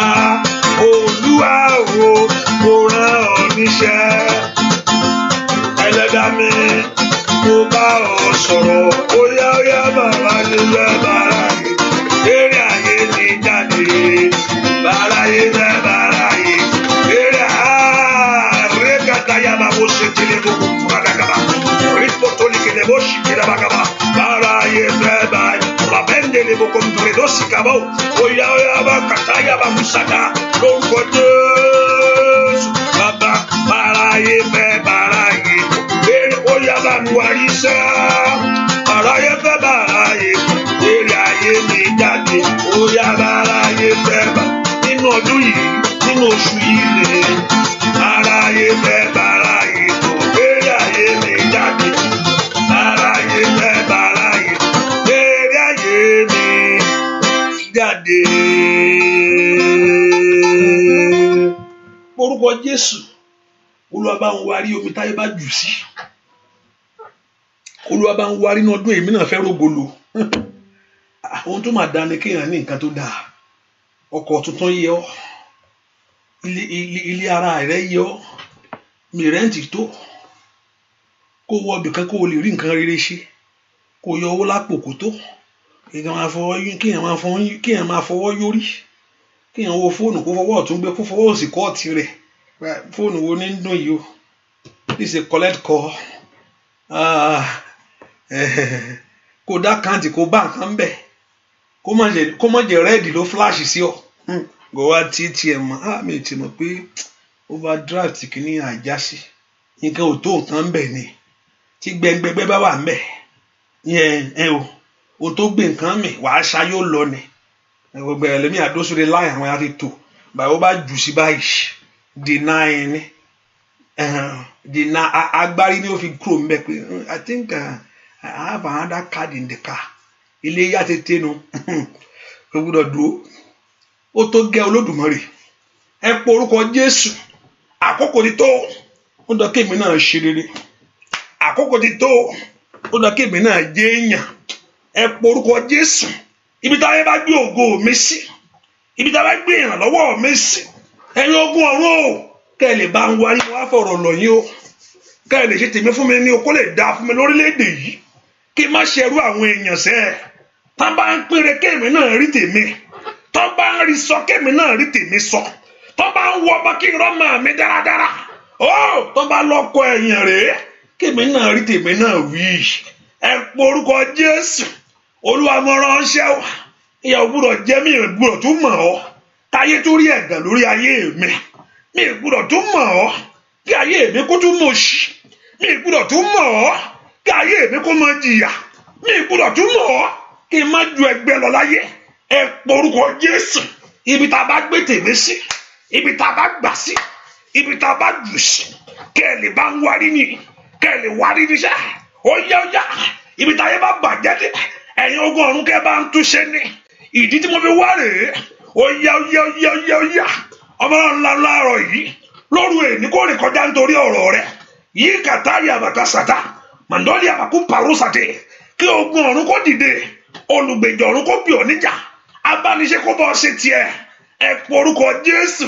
Gbọ́ àdúrà lórúkọ Jésù Kristi Olúwa wa. Mo rò pé ó lérò pé ohun tó ń sọ yẹn yóò mú nǹkan wá jáde fún ọ. Don't get used to prayer without a faith in it. Don't get used to the presence of God. Àkókò àdúrà and you don't have any heart that something will happen. We are so used to it. Àdúrà nǹkan tá a tún ṣe tèmi náà káwé lè tí ó jà sí. Ní ìgbà gbogbo yóò jà sí rere. I say when you are coming on this prayer line, ṣáà gbà pé èní lọ́jọ́ ayọ̀ ẹ ṣá. Anytime you are coming, this is another moment with God. I don't know whether you have defined the presence of the iwájú ẹni tó wà. Define èmi ò ní lọ ìwájú mi o èmi ẹ̀gán wá tèmi kiri bẹ́ẹ̀ ni so iwájú Ọlọ́run gbogbo àjọ wà. Iwájú ẹni tó lè ṣe rèé, ó lágbára lórí ẹ̀, yóò kúkú ṣe àfi tí ò bá ṣèlérí pé òun ó ṣe nìkan ló kù. Kì í sì ṣèyàn tí ń parọ́ àtẹwọ́ èèyàn tí ń ṣèké. Ọlọ́run lórí ohun gbogbo ni, agbára rẹ̀ ga. Mo ti ń gbàdúrà mo ń gbàdúrà láti jọ́ yìí, mo ti ń béèrè fún ìyanu kí ń dín ọ mi náà fẹ́ rí ìyá. Ó dán kó rí torí ẹ̀rí ńlá rẹ̀ ní ohun tó jẹ́ ẹ̀rí fún ọnu. Ìyá ò dáa ìyá ò dáa ìyá ò dáa ìyá ò ń ṣe nǹkan láyé. Kéèyàn wá nǹkan láwàtí kò ń ṣe nǹkan gidi, ìdààmú ọkàn ni. Olúwa, ìyà kì í so omi ọbẹ̀, bàbá má jẹ́ ń jìyà o. Olúwa Ọlọ́run, ìyà kì í so omi ọbẹ̀, bàbá má jẹ́ ń jìyà lórí ọmọ mi. Bàbá má jẹ́ jìyà lórí aya rẹ̀. Bàbá má jẹ́ jìyà lórí ọkọ rẹ̀ sẹ́. Bàbá má jẹ́ jìyà lórí ìwé ìgbélú tí mò ń wá. Bàbá mi mọ́ bàbá má jẹ́ jìyà. Óyá o. Bàbá má jẹ́ jìyà lórí ọmọ tó ń gbàdúrà fún sẹ́. Bàbá má jẹ́ jìyà lórí ohun gbogbo tó wà lórí ayé rẹ̀ o. Bàbá má jẹ́ jìyà. Óyá Olúwa Ọlọ́run o, ìyà kì í so mí ọbẹ̀. hallelujah o Olúwa Ọlọ́run ìyà kì í ṣomi ọbẹ̀ bàbá má jẹ́ jìyà lórí ayé rẹ o bàbá má jẹ́ jìyà iye ọjọ́ kan tó bá jẹ ẹ̀ láyé ogún ọdún yìí ò lè gbàgbé ẹ o oyayayayayayay masida bí abakida rọba kó pawó sátẹ́lẹ̀ gbogbo oyaya bàbá má jẹ́ jìyà ó bá wí tiẹ̀ fún Ọlọ́run bàbá má jẹ́ jìyà lórí ayé mi mò ń wí bàbá má jẹ́ jìyà lórí ìgbégbé tí mò ń gbàdúrà bàbá mi bàbá má jẹ́ jìyà lórí ọmọ tí mò ń wá sẹ́ àì màsáyà bàbúrò àbàgàbà bàbá Olúwa Ọlọ́run o ìyà kì í ṣomi ọbẹ̀ bàbá má jẹ́ jìyà sẹ́ o Olúwa Ọlọ́run ìyà kì í ṣomi ọbẹ̀ bàbá má jẹ́ jìyà omi ọbẹ̀ bá wà ó máa ń gbé àmàlà ó ń gbé bà ní omi ọbẹ̀ ìyà ò kì í jẹ́ wọ́n fi ń lò nǹkan ní ó Olúwa Ọlọ́run ìyà kì í ṣomi ọbẹ̀ sẹ́ o bàbá má jẹ́ jìyà láyé Olúwa Ọlọ́run ìyà kì í ṣomi ọbẹ̀ bàbá má jẹ́ jìyà lórílẹ̀-èdè tí mo wà yìí bàbá má jẹ́ jìyà lórí iṣẹ́ rẹ o bàbá mi bàbá má jẹ́ jìyà lórí aya mi o bàbá má jẹ́ jìyà lórí ayé mi gangan Olódùmarè bàbá má jẹ́ jìyà lórí ìrìnàjò ayé mi sẹ́ bàbá ó yá lórí ayé rẹ ni mo wí bàbá má jẹ́ jìyà mo ní lórí ọmọ rẹ a máa rú tàkàtàkàtàkàyà lórúkọ Jésù láàárọ̀ yìí bàbá mi bàbá má jẹ́ jìyà lórí iṣẹ́ mi o bàbá mi bàbá má jẹ́ jìyà ó yá gbàdúrà ráyà lọ síra bàbá ó bá gbàdúrà lórí ayé rẹ o bàbá má jẹ́ jìyà ìyà ò dá láyé o nǹkan burúkú ni o ẹni tí ń jẹ́ ní mọ̀ ẹni tí nǹkan ń ṣẹlẹ̀ sí ló mọ̀ pé nǹkan ń ṣe òun tó sì ń sọ fún àwọn ẹlòmíín pé nǹkan bá ẹ máa wẹ̀ kí lòun sọ ẹjọ́ rẹ pọ̀ tí ẹ ló ga jù láàrin ẹgbẹ́ ẹjọ́ ẹni tí nǹkan mọ̀ ẹni tí nǹkan ń ṣe ló mọ̀ pé nǹkan ń ṣe òun ẹ pe orúkọ Jésù jẹ́ kí ìyà ayé mi dópin jẹ́ kí ẹ̀gàn mi dópin Olódùmarè lórí ìwé ìgbélú lórí ọmọ arábìnrin kan ọmọ ní wá tòrútòrú wọn ní kó mọ rìn bí kò ń wá nǹkan òru bí tí ò tiẹ̀ mọ̀ ní rìnnà gbó ìyà tí ò tó nǹkan pásítọ̀ òun wẹ̀ fún ni òun ṣàkọǹkàn ṣé n ṣì yanu ẹni tó lọ́ọ̀fù tó ṣe kí tó lóun fẹ́ ṣàkọǹkàn ìyà ló bá débẹ̀ bẹ́ẹ̀ ni àròwó náà ìyà ni kí ẹ máa fọwọ́ ra lẹ̀ kó máa fọwọ́ retí àǹtí mi kí láǹtí rẹ fẹ́ sọ jẹ́ kó dá kí ló fẹ́ ṣe ń bì kí ló fẹ́ sọ nǹkan tó fẹ́ ṣe láàrin kí ló fẹ́ ṣe ẹ bá mítìn lọ ẹjọ́ ẹ máa bárọ̀ lọ kí ló fẹ́ ṣe fún wa ń bì kí ló fẹ́ sọ kí láǹtí fẹ́ sọ àbò mọ bó ṣe ń ṣèyàn ni ìyanu ṣé o mọ bó ṣe ń ṣèyàn gbàtọ́ mọ̀ pé kò tí ì bí tiẹ̀ ṣé o mọ̀ ẹ fílẹ̀ ẹ má jẹ́ oṣù ọmọ bó ṣe ń ṣèyàn òkú àti òṣèré rí báwo ló ṣe ní mà ẹ porúkọ Jésù ó yá bàbá mi gbúdọ̀ jìyà kò ń ṣomi ọbẹ̀ kò tẹ́ mi lọ́rùn ìwọ náà Jésù náà mọ ohun tí yà jẹ́ toró jẹ́ nítorí tiẹ̀ tó bá ń sọ fún kó mọ́ bá jìyà àyà ò dá o Jésù mọ̀ in God's head òun mọ̀ Ọlọ́run bàbá ẹ̀mí mọ̀ òun ò mọ̀ ṣùgbọ́n òun mọ̀ tó nú àwọn Ọlọ́run in that three God's head òun di èèyàn láàrin wọn òun di èèyàn he became a man láti mọ̀ pé mẹ́ta ni wọ́n ní mẹ́ta bọ̀ ṣùgbọ́n ẹyọ kan mẹ́ta ṣùgbọ́n ẹyọkan, mẹ́ta ẹyọkan, mẹ́ta ṣùgbọ́n ẹyọkan. Báwo ló ṣe rí bẹ́ẹ̀? Bó ṣe rí náà nù. Hallelujah. Tó bá dọ̀run wàá rí wọn. Hallelujah. But nínú ẹ̀, he can relate with you. Ó mọ̀. So when you are talking, ìyá ò dáa. Jésù mọ̀ bọ́ ó mọ̀ lápẹ́ we have an advocate. We have a God that can relate with you. But tẹ́bí bá ń kọ̀ ọ́, tí ẹbí bá ń kọ̀yàn, ó lè sọ, òun náà ti wà ń bẹ̀, àmì tẹ́. Òun bá ń sọ fún, so he can know. He knows your infirmity. Ó bá mọ̀ òòrùn oúnjẹ jẹ́ òun náà ti wà ń bẹ̀. Ó rẹ̀ ọ́, ó rẹ̀ mí, okay, I know. Ó mọ bó ṣe rí. Ọlọ́run gbà tó wà lọ́run kò mọ̀ ń bẹ̀. Gbà tó wà lọ́run kò ń bá ń sọ kò mọ̀, because he has never been there. Gbà tó náà dé èèyàn tó gbé ara èèyàn wọ̀, he became a man.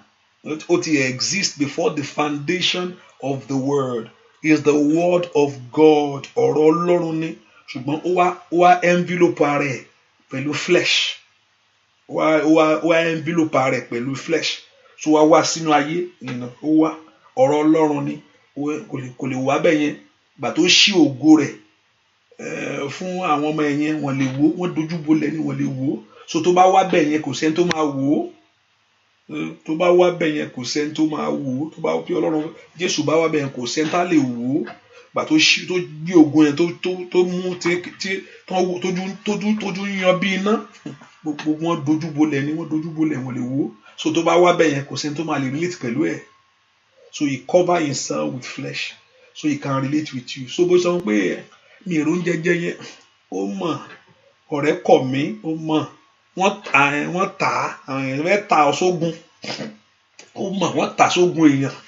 Wọ́n tà sógun ikú. Ó mọ̀ pé ó mọ̀ gbogbo ẹ̀. Wọ́n lé kiri, ó mọ̀. Ó mọ̀. Ẹ porúkọ Jésù. Mo jẹ́ ń jìyà bàbá. Liprando soto brando ti kárí abo kapa. Olúwa má jẹ́ jìyà. Olúwa gbàyà lára mi. Olúwa gbàyà lára mi. Ìwọ ló mọ̀ tó ń ṣe o. Olúwa gbàyà lára mi. Jó dópin lónìí. Olúwa jó dópin. Mi gbọ́dọ̀ jìyà láti lé ọmọ láyé. Mi gbọ́dọ̀ jìyà láti lọ́kọ. Mi gbọ́dọ̀ jìyà láti láṣeyọrí. Mi gbọ́dọ̀ jìyà lórílẹ̀-èdè yìí. Masida kárí ẹ̀bà kó pọ̀rọ̀dọ̀ kaba. Mi gbogbo agbá tó fi ń lọ ọ́. Gbogbo májẹ̀mú tí fi ń lọ ayé rẹ̀. Gbogbo ìṣe tí fi ń lọ ọ́. Níwájú Olúwa lónìí kó ṣègbè. Gbogbo agbá tí ń pe tèmi níyà. Gbogbo májẹ̀mú tí ń pe tèmi níyà. Ó yá. Ẹ gbọ́ ọ̀rọ̀ Olúwa. Ó yẹ wọlé dasán. Ẹ dòfo lórí ayé mi sẹ́. Ó bá lanu kó gbàdúrà. Gbogbo agbá tí ń pè é. Gbogbo agbá tí fi ń lọ ìrìn àjò ayé rẹ pé ìyà ni. Ẹ fi ilẹ̀ gbàdúrà lórúkọ Jésù Kristi. Olúwa wa ẹlòmíràn àdúgbò ayé mi ta ni mo ṣẹ̀. Ó ṣẹ́nikẹ́ni, wọ́n ń bínú rẹ ni. Ta ni wá ṣẹ̀ báyìí o. Ó ní láti ṣẹ̀ ẹ́. Wọ́n rógo ló ń bínú ògo ni. Ó ṣẹ́nikẹ́ni ta ni wá ṣẹ̀ báyìí o tó wọ́n fi lè ṣe ó ṣẹ̀ yẹn. Kò yẹ lọ kó ṣẹ̀ wọ́n. Àwọn tó lè handle ẹ̀ níbi kó ṣe rere ni. Àwọn tó lè handle ẹ̀ ká ìwọ náà dẹ̀ bá ẹnìyàn dẹ̀ jẹ́yàn láyé iṣẹ́. Wọ́n lè handle àwọn kan, wọ́n lè handle ògo ìbínú ni, wọ́n máa lára ni. They can't handle it. They can't. Wọ́n lè handle ẹ̀ ká wọ́n náà ọ̀rọ̀ ọmọ bí wọ́n lè handle ẹ̀. Ìyá ẹ̀ wọ́n fẹ́ kó lu ẹ̀ kú sí. Inú oko ìgbàgbé ẹ̀ lọ́ fẹ́ kó lu ẹ̀ wà. They can't handle it. Àwọn kan wà bẹ́ẹ̀. Àwọn tó ti gbé ọkàn wọn fún èṣù pàpátá. Wọ́n bá yẹn yọ̀. Tó o bá sọ nípa ayọ̀ fún o sọ nǹkan mìíràn. Olùdákẹ́ wo mẹ́nu rẹ mẹ́rẹ́ kó dákẹ́. Ọ̀pọ̀lọpọ̀ nǹkan ò tí ṣe ó ti tò tán. A fẹ́ ṣe kíní ka àwọn ọmọ mi. Ọmọ rẹ ò gbórí ọmọ rẹ wọlé. Kọ́kọ́ tó bèrè bá o fẹ́ fọmọ yan gan ni o. Tó bá tẹ̀ fi yan gan náà àwọn tó lè celebrate sókè. They will rejoice with you. Ṣùgbọ́n àwọn kan wọn lè rejoice ìbínú ni. Wọ́n ti gbé èṣù múlẹ̀. Kó sọ pé o fẹ́ ríre ìwọ náà. Ṣé ìwọ náà fẹ́ sọ pé o fẹ́ ṣe bẹ́ẹ̀ àbí? Yóò mọ kanrí mọ́lẹ̀ kókó ni. Ẹni tó bá ti ń sọ̀rọ̀ rẹ fún ti ń kanrí mọ́lẹ̀ ó yá dákẹ́. Kò gbọ́ mi mọ́ nù. mi sọnù ní jẹ́ bẹ́ẹ̀ dákẹ́ pátá ẹ porúkọ Jésù mi gbọ́dọ̀ jìyà gbogbo tá a kọ mọ́ mi ìta kan mọ́ mi ìta ní pé màá jẹ Ọlọ́run ló ti ẹ̀jẹ̀ rẹ lónìí kó gbàyà lára mi ló ti ẹ̀jẹ̀ rẹ lónìí kó gbàyà níran mi ló ti ẹ̀jẹ̀ rẹ lónìí kó gbàyà nú ayé àwọn ọmọ mi kó gbàyà nú ìrìn àjò ayé mi bá mú ìyà ìkúrò gbogbo agbára tí ń pe tèmi bẹ́ẹ̀ gbogbo agbára tí ń jí lọ́sàn tí ń pe tèmi bẹ́ẹ̀ gbogbo agbára tí ń jí lóru tí ń pe tèmi bẹ́ẹ̀ gbogbo agbára tí ń sáré ká nítorí ayé mi tó ń pe tèmi bẹ́ẹ̀ àníṣe pé òun ó fìyà jẹ mí ni ní orúkọ Jésù kí má bàa jìyà ṣáà mo fọ̀rọ̀ mi lọ kógun ọ̀tá má bàa borí mi mo ṣáà wí tèmi fún ọ ẹ porúkọ Jésù lọ́wọ́lọ́wọ́ wàá gbà náà kó ṣègbè Olúwa yọ mí lọ́wọ́ ìyà yìí gbà mí kí n lè láyọ̀ gbà mí kí n lè lẹ́nu ọpẹ́ ó yìn ọ́ ó yìn ọ́ ó yìn ọ́ ó yá ó yá ó yá ó yá ó yá orúkọ Jésù màsídà bàkúta yaba sọ fún pé wàá yìn sẹ́ tó bá gbọ́ tó bá gbà mí màá yìn ọ́ tó bá gbà mí màá fi ògo fún ọ tó bá gbà mí màá fi gbogbo ọpẹ́ fún ọ màá dúpẹ́ bàbá tó bá jẹ́ kí ilé ìkódò ohun ìgbàgbé nù ràn mí tó bá gbà mí lọ́wọ́ ìyà yìí tó bá kọ́ mi yọ lọ́wọ́ ewu yìí gbogbo màá yìn ọ́ sẹ́ màá yìn ọ́ bàbá má sọ torí pé o wà ní ìṣòro sọ torí pé o mí ní ẹni ó yá má sọ torí pé ibi tó wà yẹn ó yá sọ torí pé o mí ní ẹni kó tó bẹ̀ láti gbà á ó yá màá yìn ọ́ máa fi gbogbo ògo fún ọ màá sọ nípa oore rẹ sẹ́ o gbogbo yìí ó gbọ́ nípa ohun tó ṣe fún mi àsídà kàtà yabagaba sọ fún gbogbo èèyàn ó gbọ́ fún ohun tó ṣe gbogbo màá sọ fún gbogbo èèyàn fún ohun tó ṣe rèé arábìnrin yẹn ó sọ ó lọ polówó fún gbogbo yẹn pé mo bàtẹ́ ẹni tó sọ nípa ayé mi fún mi ẹ wá wẹ́n tó sọ nípa ayé mi fún òun ó yìn ọ́ o Ọlọ́run mi o n ó yìn ọ́ o tó bá lè ṣe fún mi sẹ́ n ó yìn ọ́ o ẹlẹ́dàá mi o àdáni máa sì ègún oyin bàṣẹ n ó yìn ọ́ o Ọlọ́run mi o lórí ọmọ n ó yìn ọ́ o ẹlẹ́dàá mi o bàbá àdáni máa sì ègún oyin ọ́ bàbá oní màá yìn ọ́ máa sọ fún gbogbo rẹ̀ pé wọ́n ló ṣe fún mi sẹ́ àpolongo oore rẹ̀ láyé kó gbọ́ màá mà dúpẹ́ Ọlọ́run alààyè màá mà fògo fún ọ sẹ́kọ̀ Ọlọ́run Olódùmarè pé wọ́n ló ṣe fún mi tó bá fún mi ṣe láyé tó bá mú ìtìjú ayé mi kúrò tó bá lànà ibi tí o sọ̀nà fún ayé wa sẹ́ wó yìn ọ́ o Ọlọ́run mi o wó yìn ọ́ o ẹlẹ́dàá mi o bàbá àbáni ìmásí ìfúnwó yìn ọ́ bàbá wó yìn ọ́ o Ọlọ́run mi o ṣé wàá yìn wó yìn ọ́ o ẹlẹ́dàá mi o bàbá àbáni ìmásí ìfúnwó yìn ọ́ bàbá óyá o ohun tí mò ń fèrè Ọlọ́run ṣe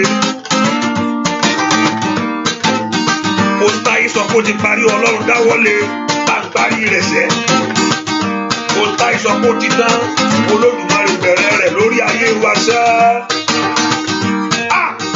a ó yìn ọ́ o Ọlọ́run wa o a ó yìn ọ́ o alágbára ẹlẹ́dàá mi o óyá dání máa sí ìmú oyin ọba bàbí adání máa sí ìmú oyin o.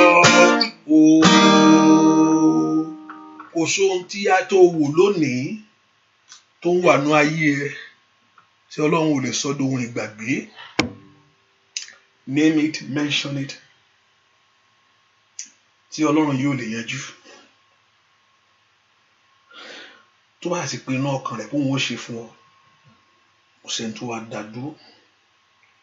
Ohun tó ń sọ fún pé kó pinnu kó ṣe bẹ́ẹ̀, tọ́lọ́ bá ti dìde lórí ìtẹ́ nítorí tiẹ̀, ìyanu ṣẹlẹ̀. Ẹ pe orúkọ Jésù. Ọlọ́run mú ẹ̀gàn yìí kúrò fún mi. Jẹ́ kí kinní yìí kó dohun ìgbàgbé nù ràn mí sẹ́. Gbàtọ́lọ́run ya ọmọ Lúánà, ó mà dohun ìgbàgbé nù ayé rẹ̀. A ti gbàgbé pé òun sunkún rí. Orílẹ̀-èdè tí mo wà yìí, mo ti gbàgbé pé màmá akẹ́ jẹ́ kí n máa padà lọ lé ńgbà míì. Ó sì jẹ́ nǹkan tí mo ti gorí òkè gorí sásọ̀tún sásọ̀sì pé àníṣe mú mi débí Olódùmarè. Ibẹ̀ mo wà lónìí, hallelujah. Ibẹ̀ náà ni wọ́n wà lónìí, àbí ìmọ̀ tiẹ̀. I don't know. Ohun tó jẹ́ tèmi ni onígbà kan. Ó dohun ìgbàgbé.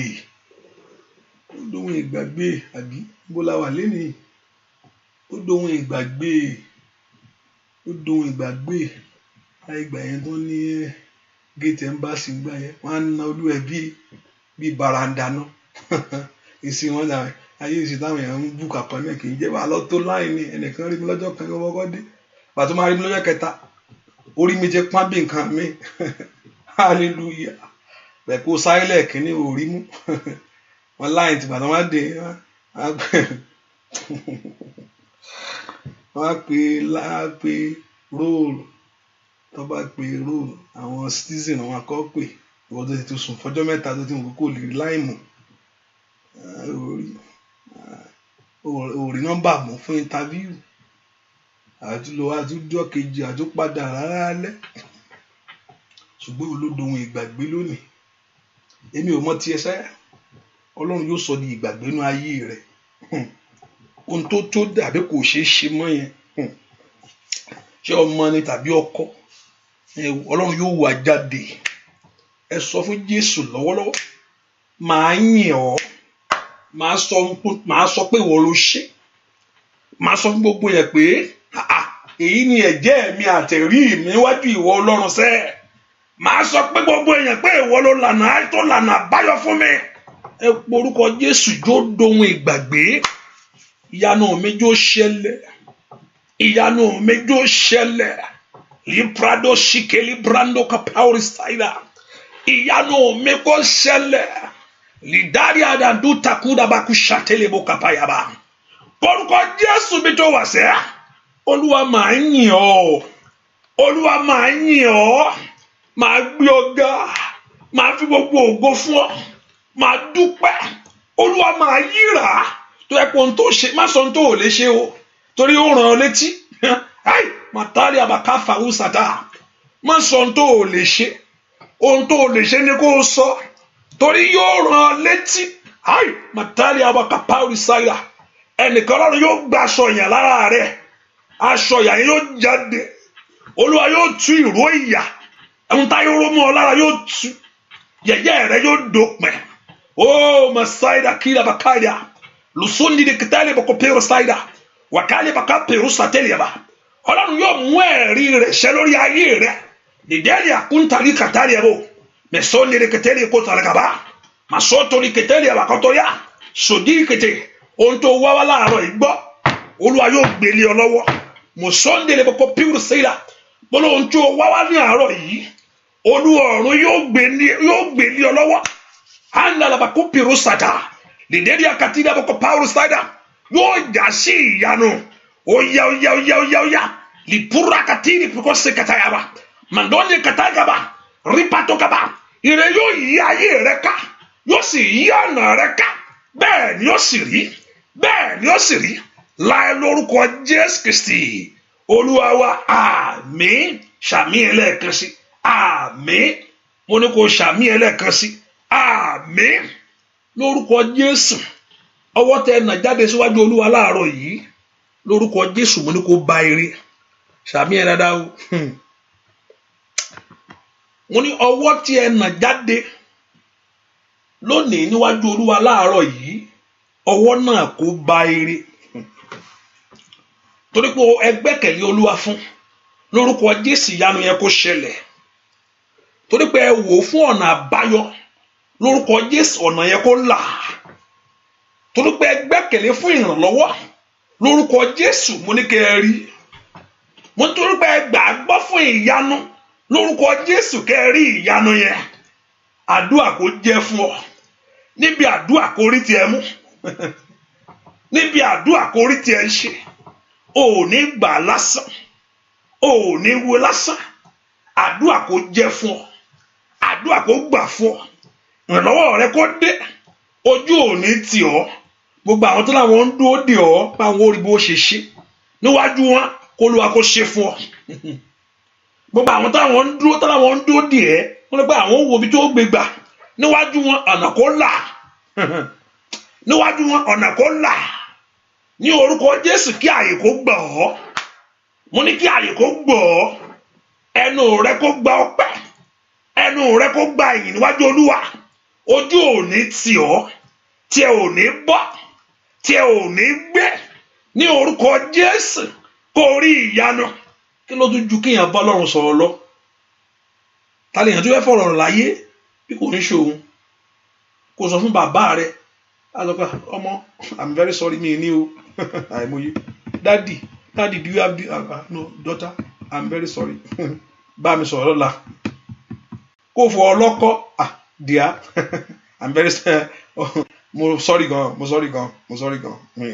mi rò bẹ́ẹ̀ kó fọ ọ̀rẹ́ kálukú ti wà lánàá ni mi bá lè ṣe ṣùgbọ́n mo sorry kó fi ran gọ́ọ̀mẹ̀ntì no we are not doing it anymore policy yẹn wọ́n ti kọ́ stop ẹ̀ o wọ́n ń ṣe mọ́ ta ló wá fẹ́ fọ̀rọ̀ láyé bí kò ṣe ń tó lágbára lórí ohun gbogbo ó ti fọ̀rọ̀ lọ kó Olúwa kó ṣe bí alágbára lórí ayé ẹ̀ ó yẹ ṣàmì dáadáa mo ní kí Olúwa kó ṣe bí alágbára bẹ́ẹ̀ mo ní kí Ọlọ́run kó ṣe bí alágbára lórí ọ̀rọ̀ rẹ bí alágbára ẹni tó fọ̀rọ̀ lọ yìí èyí tí ṣe Jésù mo ní kó ṣe bí alágbára mo ní kó ṣe bí alágbára mo ní kó ṣe bí alágbára mo ní kó ṣe bí alágbára kí ayé kó mọ̀ pé alágbára ni lórí ọ̀rọ̀ rẹ kí ayé kó mọ̀ pé alágbára ni kí ẹbí kó mọ̀ pé alágbára ni kí ọ̀rẹ́ kó mọ̀ pé alágbára kọ́kọ́ kó mọ̀ kí aya kó mọ̀ pé alágbára ni kí bàbá kó mọ̀ kí ìyá kó mọ̀ kó júlùmọ̀ kó mọ̀ kí ọ̀rẹ́ kó mọ̀ kó tó yí ọká kó mọ̀ pé alágbára ni ojú ò ní tì ọ́ ó yẹ lọ wọnú ìyanu lọ ó yẹ rí ire ògo bẹ́ẹ̀ ni ó sì rí láì lórúkọ Jésù Kristi Olúwa tó olùgbàlà wa àmín ṣàmì rẹ̀dà àmín mo ní kó ṣàmì rẹ̀dà àmín hallelujah ai asaida mo ní tí Ọlọ́run bá ń da omi tí wọ́n bá ń da omi tó bá ń wẹ̀ ti flower wọ́n fẹ́ kó gbèrú ni tó bá ń domi sí abẹ́ tó bá ń domi sí igi wọ́n bá ń da omi sí flower wọ́n fẹ́ kó má gbẹ ni Ọlọ́run ń fomi rin ẹ lọ́wọ́lọ́wọ́ báyìí o bẹ́ẹ̀ ni ó ń fomi rin ayé ẹ kó rin ẹ kó ṣẹlẹ̀ fún ọ bẹ́ẹ̀ ni ó sì rí láì lórúkọ Jésù Kristi Olúwa wa àmín lórúkọ Jésù hallelujah. Just put in mind that the prayer continue in the morning by 6 a.m. and also I encourage you, please, those when you're coming, make sure you evangelize by sharing it. Hallelujah. You share it. You come and share it. I know many sometimes when I look at the numbers of people that share it, there are few people, and sometimes I look at your page. I look at see, you are monitoring spirit. No, I'm not. I know many of us, we are not doing that. We don't share. We just, we just come and go. Don't come and go. Make sure you be a part of the blessing. Share. If you don't want it on your social page, send it as a message to people. I know many of you, your page is so important for you. You don't want anything. I don't want anything like that on my page. My page me. Can she selfie me? Can you go any? If I don't page me. No, but you can send just a message. Send it as a message to people. Let us work on that. Whether on Facebook, whether on YouTube, whether Facebook and YouTube, whether on Showers of Blessing, whether on Akoko Ayomi, you can share it. Because they too share YouTube, you can share it. And that YouTube will share. And that Showers of Blessing, you can share. You can send us a message. Leave it there. If you are sharing it to people and people don't you can just leave it alone, man. Not how man need them, I love it. And so when we worry, because òṣà ń ṣe kò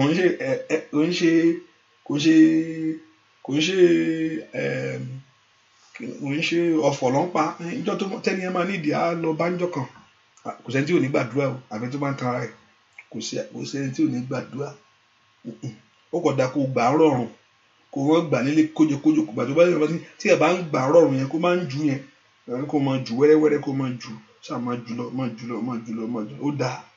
Once you stay first in your prayer, but kó relax, kó jẹ́ kí ẹlòmíràn jẹ́ kí nǹkan wọlé tán kó ṣe àmà gbàdúrà àti lè jáde léwu kó má wọlé ló dáa kó má wọlé ló dáa àti lè jáde ó lọ lágbára díẹ̀ o ṣùgbọ́n tí tó bá ti ń jù tó rà ń jù yẹn tó rà ń jù yẹn tó ń protect and prevent and watch.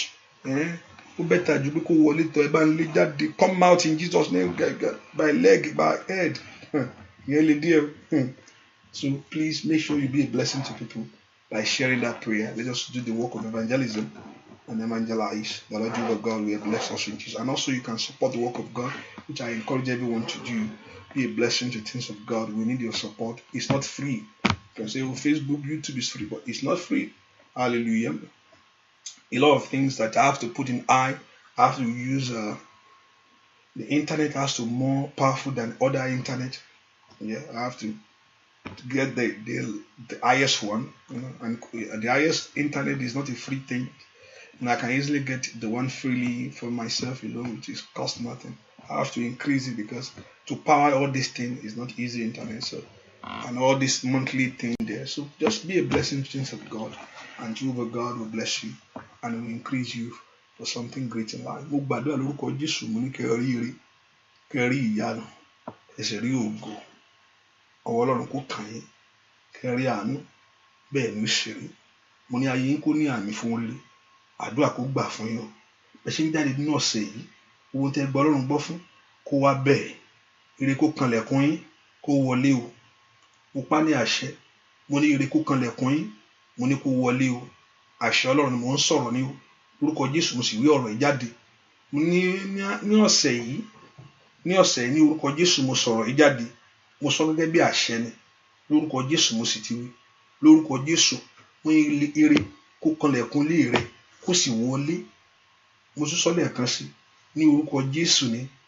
mo pa ní àṣẹ ire kó kanlẹ̀kùn lé rẹ mo ní kó wọlé mo ní kó bọ́ ọ gbé kó bọ́ ọ jí kó dúró bẹ́ẹ̀ ni ó sì rí bẹ́ẹ̀ ni ó sì rí àlàáfíà kó sì jọba bẹ́ẹ̀ ni ó sì rí láì lórúkọ Jésù Kristi Olúwa wa àmín àmín